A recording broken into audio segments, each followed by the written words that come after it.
and how I have a lot of thoughts on this, and I know you guys do as well. Jeez. This is Iran. Rob, which one is cloud. this? It's a mushroom cloud from Iran right now. Where is this, Rob?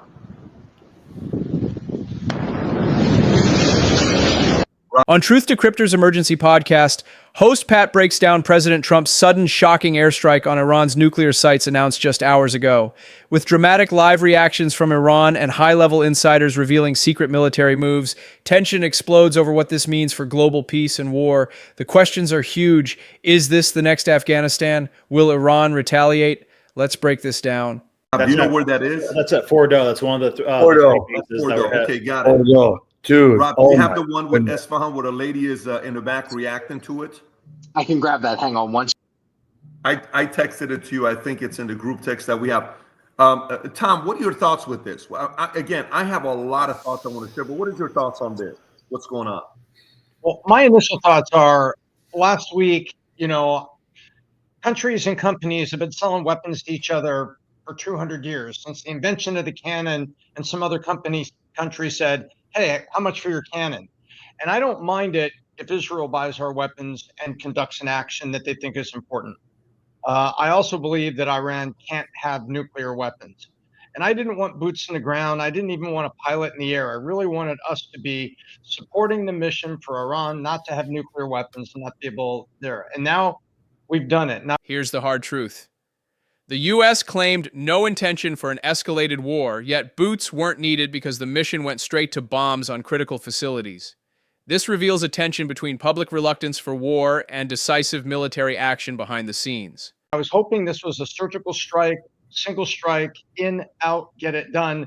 But even in the president's short words just now, he said there are other targets, many other targets. And that sounds like a lot more engagement than I really hope to see. The promise of other targets signals the strike is just the beginning. An ominous escalation hinting at a potential prolonged conflict that nobody signed up for but might be forced into regardless. I hope that this is over, that incredible video we just saw, I hope that is a precision strike, an authentic video, because that certainly looks like something just disintegrated. I hope what disintegrated was Iran's nuclear capabilities. But I'm a little processing what I just heard, Pat. It's like there are many other targets. It's like I don't want to be in, but I'm glad to help and sell whatever I have to in terms of weapons, provide, advise, and all that. Yeah, so here's a couple of things, Tom, when you're talking about that, because one of the angles is they said 2 weeks. So you say 2 weeks, allowing Iran to think they have 2 weeks to react, and then boom, you hit them. Catch them off guard. The entire world is like, what? If you want to talk about a surprise attack, this was a surprise attack. Look, Rob, can we run a poll and see what people say? Support what the president just did. Don't support what the president just did. Okay, just put it right there. Very simple on the attacks. I'm curious because we can say whatever we want. I mean, you guys, the Republican Party right now, when you're looking at different people to talk to. And by the way, X is not really America. X is just so often we look at X, we're like the entire America's on X. It's not. X is the most actively involved, interested Americans on these topics are on X. But if you watch it, a lot of people are not happy about this. There was a very deep conversation that happened with Ted Cruz versus Tucker Carlson, one representing the fact that let's take them out. The other one saying we don't want to get into another war. So if you give credit to anything with Trump's administration, there's a lot of questions. These are the questions I'd like to address today, guys, in the next 45 minutes. I don't want to go longer than that. The questions I got is the following. One, is this the next Afghanistan? And how different is this from Afghanistan? Because that's the biggest worry a lot of people have. Is this going to be another one of those $3 trillion? We can talk about that. Two, if this does happen, will Iran be retaliating to what just happened right now with the attacks that took place? Three, Netanyahu just came out and gave a talk, with the message that he gave. What is his reaction? He knew he didn't have the weapons to be able to get these things done. As much as we hear about Israel's Air Force and as much power as people give to Israel, guess what? Israel needed America to get the job done. If we want to talk about that, For the longest time, we've been told Israel has the best Air Force. If you did, why couldn't you get this job done? You needed Americans to get this job done. So it still validates that America has the greatest military in the world. 4 is now, let's just say Iran does happen.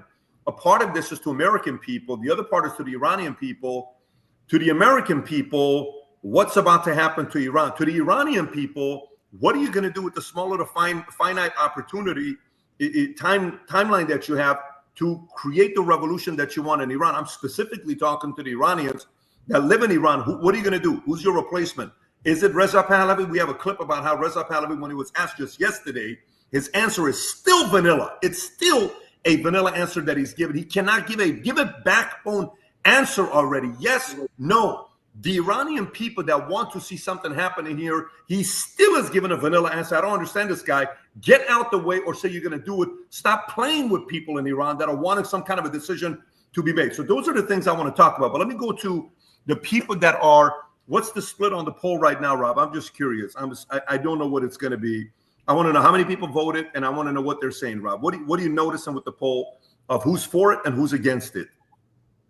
Sounds about right. So 9,000 of you have voted. 60% of you guys support what he did.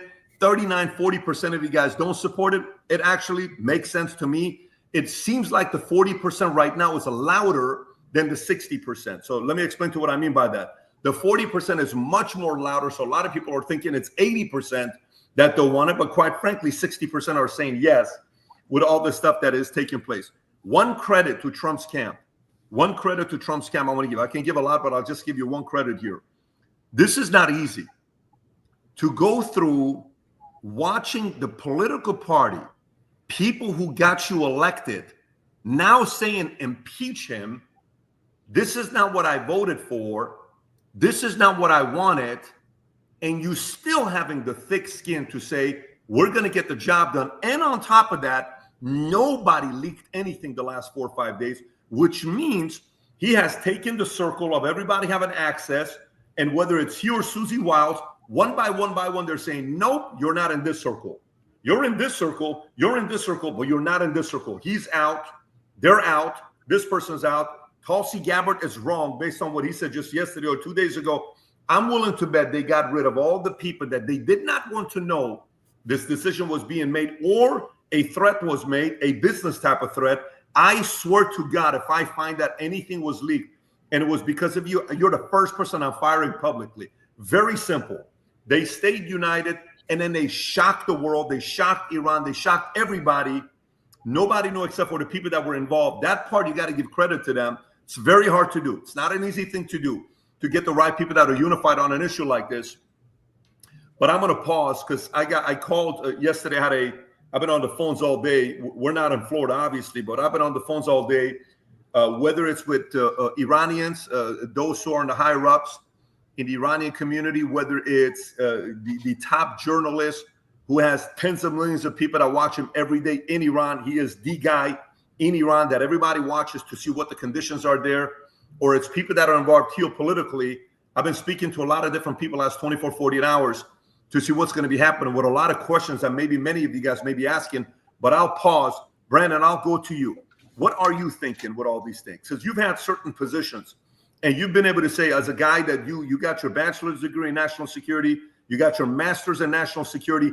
This is all you study. This is all you look at. You read every book, everything on there. What's your thoughts on this? Yeah, so we literally couldn't be any more involved in the thing than we are right now. You know, for anybody who's saying like, oh, well, the U.S. get involved, will we not get involved? We're 100% involved right now. And to do what they wanted to do, we needed U.S. involvement because, I mean, I don't know how much you guys know about these B-52 bombers, these planes specifically, but they're insane. So these things cost like $2 billion to build them. They're the most expensive plane in the world, and they're the only ones that could carry these bunker buster bombs. This is a secret war on steroids. The U.S. deployed ultra-expensive, ultra-rare B-52 bombers loaded with only 30 bunker busters in the world. It wasn't just an airstrike. It was a carefully calibrated show of unstoppable force. So these things weigh like 30,000 pounds, and these are the only planes in the world that could carry them. So there's only 30 of these bombs that exist in the world, and then there's only 20 of these planes that exist in the world. So today it started leaking out that these planes were moving from Missouri, from an Air Force base in Missouri, to Guam. And then in that span of time, they went from Guam to Iran three to six of those planes dropped about 2 bombs on each of these nuclear bases in Iran. So you needed 2 of them because these bombs only penetrated 60 meters down into the ground, and the average nuclear site was like 80 to 90 meters in the ground. So it was unclear if they were going to be able to do it, but it seems like they hit it. Brandon, first. but this is the question. This is the question, because we talked about this, me and you. Right. Did they fully penetrate all the way down 90 meters that they needed to do, or did they just penetrate 60 meters? Do we have that report yet? Have that been released to us that we know about this? No, that I don't see that being confirmed anywhere. Trump said successful mission, but I don't see it being reported anywhere that it's definitely a success, that they definitely took it out. But it's believed that they hit each of them twice, and that's why there are 3 to 6 planes in it, because each plane could carry up to 2 of these bombs. And then, so if there were 3 to 6 planes, 3 sites hit, then 2 bombs could have hit each site. So 2 bombs would be enough. 1 bomb probably not. But I think it's like, Trump's. A lot of people say that Trump modeled the art of the deal after the art of war, and the quote from the art of war says, "Let your plans be dark and impenetrable as night, and when you move, fall like a thunderbolt." So that's one thing that I do like about Trump when he does warfare. His plans are smooth and fast, and you don't see them coming. So if we're going to be in war, then I'd like it to happen that way rather than a long, drawn-out Iraq type of way. Yeah, I mean, as you're looking at this here, there is one, Rob, with the lady. This is not the one. It's another one that's from Esfahan that I sent you earlier. I don't know if you have it or not. If you don't have it, it's in our notes. I know this is last minute, so I don't expect you to have it right off the bat. The team was so instrumental of getting some of this stuff. This segment reveals the staggering scale and stakes behind the Iran strike. Ultra-sophisticated weapons deployed in secret, targeting deeply buried nuclear sites with precision bombs. Yet the president's warning of many more targets warns of an unpredictable road ahead. The military success may be undeniable, but viewers should ask what this means for global peace and Middle East stability. Drop your take below. Is this surgical strike or the start of a broader war?